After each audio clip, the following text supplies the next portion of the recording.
Yes, so a book that I'm really looking forward to is one of Joshua Weissman, and it's called An Unapologetic Cookbook. And what I really like about this cookbook is that they start with the basics. So normally you buy the butter, buy a lot of ingredients, and this cookbook suggests that you should really start everything yourself. So you learn how to prepare the butter, how to prepare every single block of the recipe, and then you learn to combine everything together into a final great meal.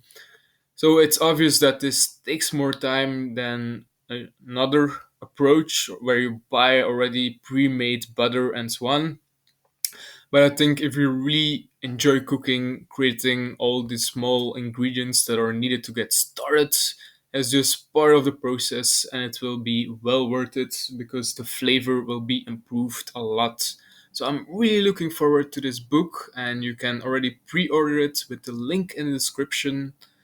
I hope you have a great day and see you in the next video.